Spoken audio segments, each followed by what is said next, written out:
बिस्मिल्लाहिर्रहमानिर्रहीम। अस्सलाम वालेकुम my dear students, I am Rauman your science teacher.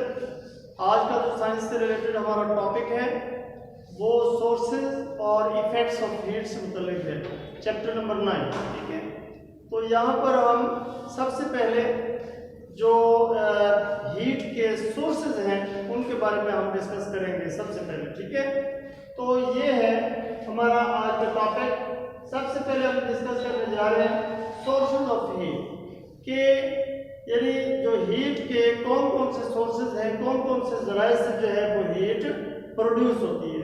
तो सबसे जो मेन सोर्स है, जिसे मेजर सोर्स ऑफ हीट कहते हैं, वो आपको पता होना चाहिए कि सन है। ठीक है, तो हम यहाँ पे क्या देखते हैं नंबर 1 में कि sun is the biggest source of heat, कि सबसे बड़ा जरिया हीट का जो सबसे बड़ा सोर्स है वो सन है। ठीक है, और सूरज से जो मतलब शुआएं या रेज हमारे जमीन तक पहुंचती हैं वो रेडिएशंस की सूरत में पहुंचती हैं, इसलिए यानी सूरज से आने वाली जो रेडिएशंस हैं उनको हम सोलर रेडिएशंस का नाम देते हैं। ठीक है, तो हम क्या कहेंगे कि sun rays reach to the earth in the form of radiations. ठीक है, कि रेडिएशंस की सूरत में जो सूरज की शुआएं हैं वो जमीन तक पहुंचती हैं। ठीक है, जिन्हें हम सोलर रेडिएशन का नाम देते हैं। ठीक है, और सोलर रेडिएशन जो है ये हमारे अर्थ एनवायरनमेंट को वार्म करती है, ताकि हमारे जिंदा रहने के लिए, हमारी बॉडी को वार्म अप रखने के लिए जो है वो एनवायरनमेंट का टेम्परेचर जो है वो सूटेबल हो। ठीक है, तो ये सोलर रेडिएशन की वजह से जो है मुमकिन है। तो पता ही चला कि सबसे जो बेस्ट सोर्स और बिगेस्ट सोर्स है, मेजर सोर्स ऑफ हीट है, वो क्या है?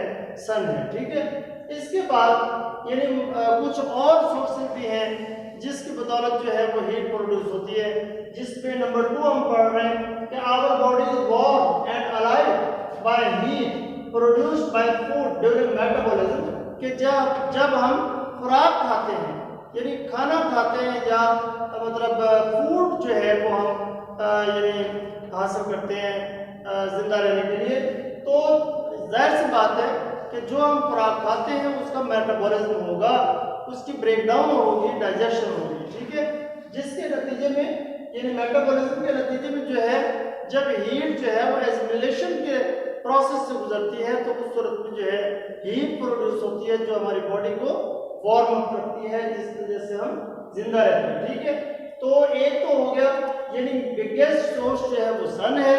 उसके बाद दूसरा सोर्स हमने पढ़ा जो फूड हम खाते हैं उसके मेटाबॉलिज्म के नतीजे में प्रोड्यूस होने वाली हीट, तो ये भी एक सोर्स ऑफ हीट है। ठीक है, उसके बाद क्या है कि heat is produced by burning of wood, coal, oil and gas, यानी जो भी कंबस्टिबल मटेरियल है जिसके जलने से हीट प्रोड्यूस होती है तो वो भी जो है यानी सोर्स ऑफ हीट है, यानी हीट का जो है या हरारत का पैदा होने का जो है वो जरिया बनता है या सोर्स ऑफ हीट कहलाता है। ठीक है, तो इसमें आप देखें कि जब यानी फ्यूल के जलने से हीट प्रोड्यूस होती है, जैसे हम खाना पकाते हैं, ठीक है, तो खाना पकने के लिए जो है कुकिंग ऑफ फूड के लिए जो है यानी हीट का होना जरूरी है, यानी जो कि बर्निंग ऑफ फ्यूल से प्रोड्यूस होती है। ठीक है, तो न सिर्फ जब हम खाना पका रहे होते हैं, किचन है या कमरे के अंदर जो है अगर चूल्हा रख के जो है वो खाना पकाया जा रहा है, ठीक है, या हम जो है वो हीटर जला लेते हैं, चाहे वो कोयलों की अंगीठी हो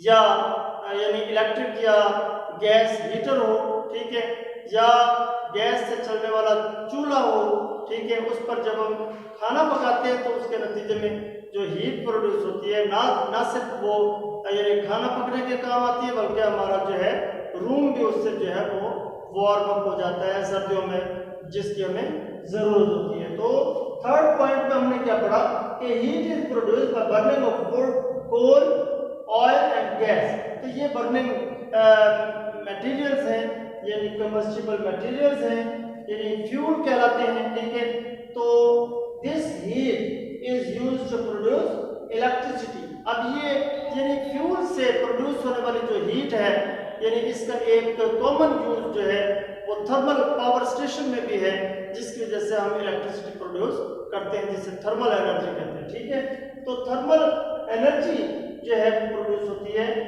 किसकी बदौलत, यानी फ्यूल के जलने से जो यानी हीट प्रोड्यूस होती है उसकी वजह से। ठीक है, तो ये तो थे सोर्सेज ऑफ हीट, जिसमें हमने यानी सबसे पहले जो बिगेस्ट सोर्स पढ़ा वो क्या है, सन है। रेडिएशन की सूरत में यानी हीट जो है वो जमीन तक पहुंचती है और एनवायरनमेंट को जो है वार्म अप करती है, जिसकी वजह से हम अपनी जिंदगी जो है गुजारते हैं। ठीक है, उसके बाद जो हम खुराक खाते हैं उसके मेटाबॉलिज्म के नतीजे में पैदा होने वाली हीट, ठीक है, ये भी सोर्स ऑफ हीट है। उसके अलावा फ्यूल के जलने से जो एनर्जी प्रोड्यूस होती है, हीट प्रोड्यूस होती है, वो भी सोर्स ऑफ हीट है। तो ये थे सोर्सेज ऑफ हीट। उसके बाद हम आते हैं इफेक्ट्स ऑफ हीट की तरफ। ठीक है, तो आपको पता होना चाहिए कि जितने भी मटेरियल थिंग्स हैं वो यानी स्मॉलेस्ट पार्टिकल्स यानी एटम्स या मॉलिक्यूल से मिलकर बने होते हैं। ठीक है, तो यानी जब हम यानी मटेरियल ऑब्जेक्ट्स को क्या करते हैं, हीट करते हैं। ठीक है, तो जाहिर सी बात है कि उनके जो एटम्स होते हैं उनमें वाइब्रेशन पैदा होती है। वाइब्रेशन पैदा होने की वजह से जो है यानी एटम्स या मॉलिक्यूल्स जो हैं वो क्या होते हैं, एक्सपेंड होते हैं। हम कहते हैं कि ऑब्जेक्ट्स ऑन हीटिंग एक्सपेंड, और ये जो इस तरह से मटेरियल थिंग्स का यानी हीट करने पर एक्सपेंड होना जो है ये क्या कहलाता है, थर्मल एक्सपेंशन कहलाता है। ठीक है, इसके बाद यानी उसी मटेरियल थिंग को जब आप यानी ठंडा करेंगे, यानी ऑन कूलिंग जो है द ऑब्जेक्ट्स जो है कांटेक्ट होना शुरू हो जाते हैं और दिस इज कॉल्ड यानी थर्मल कॉन्ट्रैक्शन। ठीक है, तो ये तो था थर्मल यानी कॉन्ट्रैक्शन और थर्मल एक्सपेंशन के बारे में। अब हम पढ़ते हैं यानी नेक्स्ट जो हमारा टॉपिक है वो थर्मल एक्सपेंशन और थर्मल कॉन्ट्रैक्शन ऑफ सॉलिड्स के बारे में। ठीक है, तो यहाँ पर हम ये पहले भी अभी हमने पढ़ा है कि सॉलिड जो मटेरियल थिंग्स होती हैं जब हम उन्हें हीट करते हैं तो उनके एटम्स के दरमियान वाइब्रेटरी मोशन प्रोड्यूस होती है।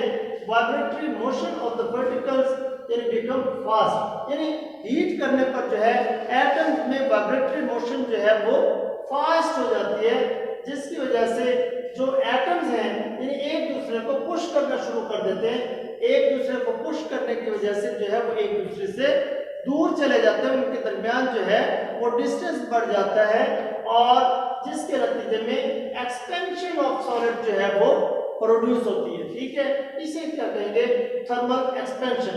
और इसी तरह इसके अपोजिट जब हम देखेंगे कि जब हम किसी मटेरियल थिंग को यानी ठंडा करते हैं तो उसके जो पार्टिकल्स हैं यानी उनकी जो वाइब्रेटरी मोशन है वो स्लो डाउन हो जाती है।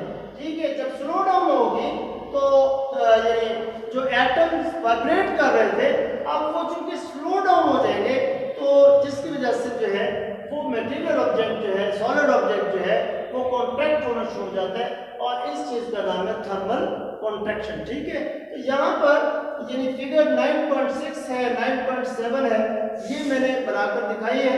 इसमें आपको थर्मल यानी एक्सपेंशन मैंने आपको दिखाई है। ठीक है, यानी motion of molecules when heated, कि जब आप किसी मटेरियल ऑब्जेक्ट को हीट करते हैं तो उनके जो एटम्स होते हैं मॉलिक्यूल्स होते हैं उनके दरमियान जो मोशन होती है यानी वो क्या हो जाती है, फास्ट हो जाती है, जिसकी वजह से यानी जो मटेरियल थिंग है या उसके एटम्स जो है वो एक्सपेंड होना शुरू हो जाते हैं। तो ये जो मैंने डायग्राम यानी फिगर नंबर 9.6 में यानी थर्मल एक्सपेंशन आपको दिखाने की कोशिश की। इसके बाद फिगर 9.7 में motion of particles of molecule, motion of molecules when cold, यानी ठंडा होने पर जो है यहाँ पर मैंने कॉन्ट्रैक्शन यानी को वाज़ेह किया है डायग्राम के जरिए कि यानी चूंकि एटम्स जो हैं यानी उनकी वाइब्रेटरी मोशन जो है वो स्लो डाउन हो रही है, जिसकी वजह से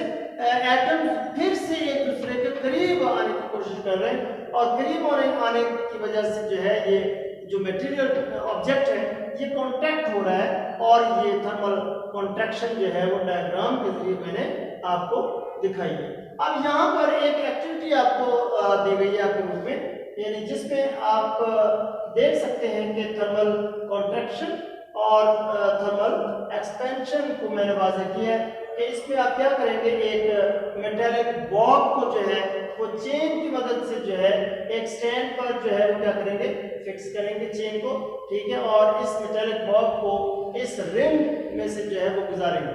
तो ये आप देख रहे हैं कि इजीली जो है ये मेटालिक बॉब जो है वो रिंग में से जो है वो क्या हो जाता है, गुजर जाता है, ठीक है।